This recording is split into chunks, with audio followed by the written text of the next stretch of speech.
Satu persepsi terhadap Islam tu dijaga. Macam 2-3 hari ni lah orang nak bincang tentang pergi ke Mekah, tapi dia escort sampai 23 orang. Itu tu rosak persepsi terhadap Islam, tahu tak? Kalau orang tanya anak rasa rosak persepsi Islam. Di haji ni dia ada falsafah dia. Kita kena ingat haji ataupun korban ni dia ada falsafah dia. Dan falsafah tu kita kena ikut. Kalau ikut falsafah yang ada pada haji dan juga korban ni, insya-Allah orang akan nampak kebaikan yang wujud di dalam Islam. Apa falsafah yang pada haji? Kesungguhan yang ada pada Nabi Ibrahim AS. Dia haji ni bukan cerita baru. Dia bukan cerita start zaman Nabi Ibrahim saja, start zaman Nabi Adam AS lagi. Nabi Adam AS ni Allah Ta'ala turunkan dia dekat bumi. Lepas duduk dalam syurga, antara arahan awal yang Allah Ta'ala suruh Nabi Adam AS lakukan adalah dia kena buat tapak Kaabah, yang Allah Ta'ala sebut dalam Al-Quran. Wa iz yarfa'u Ibrahimul qawa'ida minal baiti wa Ismail Rabbana taqabbal minna innaka antas sami'un alim. Ketika mana Ibrahim AS membina bangunan Kaabah pada tapak. Tapak tu siapa buat? Yang buat tapak tu Nabi Adam AS. Okey, lepas cerita tapak Adam buat, ada pula berlaku satu kes, iaitu melibatkan kepada 4 orang anak Nabi Adam AS. Qabil dan Habil dengan dia orang punya kembar. Qabil dia ada kembar dia, Iqlimiyah nama dia. Habil ni pada kembar dia, namanya Layuza. Qabil kahwin dengan Layuza. Habil kena kahwin dengan Iqlimiyah. Iqlimiyah ni cun. Yang Layuza ni Allah tak cun. Bila tak cun, si kawan ni tak puas hatilah si Qabil ni. Kenapa kau kahwin yang tak cun? Kau dapat yang cun? Gaduh.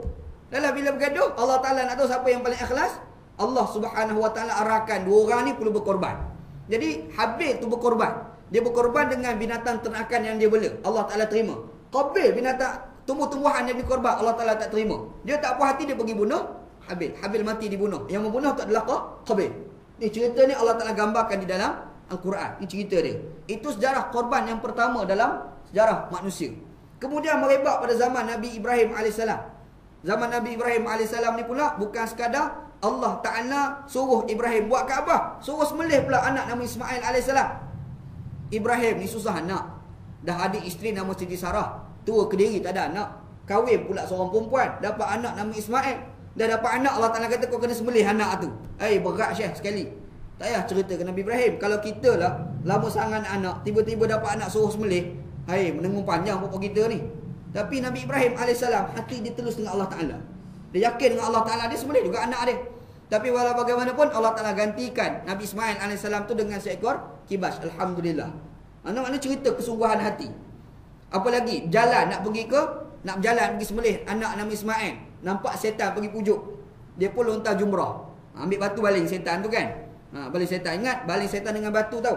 Bukan baling menggunakan cincin 24 juta ke dalam 11 bag. Dia hari pertama je dah tolak balik dah. Berapa hal? Istihar mufti pelih pergi sound. Padan muka. Mufti pelih dah sound. Malu kat orang. Satu dunia malu. Tengok cerita digelak satu dunia Syekh. Ni berlaku ni kan. Dia hari pertama lepas tawaf bang kali ikut. Istihar, kami punya haji dah selesai. Mufti pun istihar. Pelik tu. Masa bila kau letak jumrah? Masa bila kau mabit di Mina? Mufti tiba persoalan tu kan. Ni berlaku ni dekat Malaysia ni. Yang cerita ni orang Malaysia buat. Ni berlaku ni kan. Ni berlaku masalah dia. Itu satu hal lah. Yang jadi masalah lagi, dia pergi ambil gambar, dia nak pergi buat ibadat dalam keadaan ada 23 orang duk escort pakai baju askar. Kita orang Islam tengok tak jadi apa-apa, tahu tak? Kita orang Islam tengok, alah biasalah, dia orang besar. Kita orang Islam tengok. Kalau orang kafir tengok dia kata apa agak? Orang kafir tengok dia akan terus menilai. Kalau pakai baju askar menandakan tempat itu tidak aman. Kenapa orang perlu escort sampai 23 orang pakai baju askar? Kalau escort tu boleh tahan lagi. Kalau askar escort, orang kata darurat lah. Tak? Pakai baju askar, escort. Duduk kawal pula, pegang tangan. Bila orang bukan Islam tengok, tempat tu tak aman. Bercanggah dengan apa yang Allah Ta'ala sebut dalam Al-Quran. Doa Nabi Ibrahim AS, Rabbi ja'al hadha baladan amina. Ya Allah Tuhanku, jadilah negeri ini sebagai negeri yang aman. Mekah ni negeri yang aman.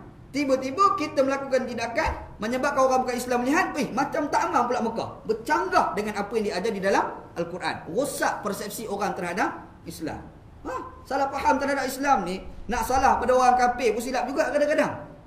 Kita kena salah pada diri orang Islam sendiri. Orang Islam tu kadang-kadang bertindak mempamerkan Islam itu sebagai agama yang tak sepatutnya. Ini masalah yang berlaku di kalangan orang Islam. Salah faham ni dia bukan berlaku pada Islam, dia benda lain pun berlaku salah faham. Dan bila berlaku salah faham, kita nak perbetulkan tu susah. Susah, Syekh. Macam cerita cikgu mengajar ilmu sains lah. Cikgu ni mengajar ilmu sains. Dan hari tu dia bawa air sebotol, air mineral, satu lagi air arak satu botol. Dia bawa 2 ekor cacing. Satu cacing dia bubuh dalam air mineral tu. Satu lagi cacing dia bubuh dalam air arak tu. Matilah cacing dalam air arak tu, dalam air mineral. Tak mati cacing.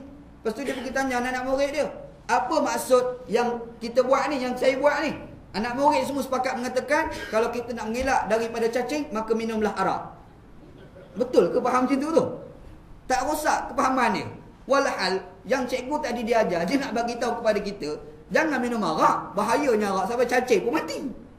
Tapi sebab anak murid salah faham, sebab cara cikgu pamer tu tak betul, dia pun kata nak selamatkan diri daripada cacing, maka minumlah arak.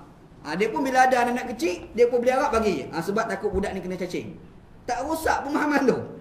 Nak cerita ni salah faham. Salah faham ni, dia bukan berlaku dalam Islam, benda lain pun berlaku salah faham. Nak membetulkan balik salah faham tu macam mana? Ni nak ceritanya, kita sebagai orang Islam kena bertindak sampai satu tahap orang biar faham. Benda ni adalah salah faham terhadap Islam. Itu kena ingat insya-Allah.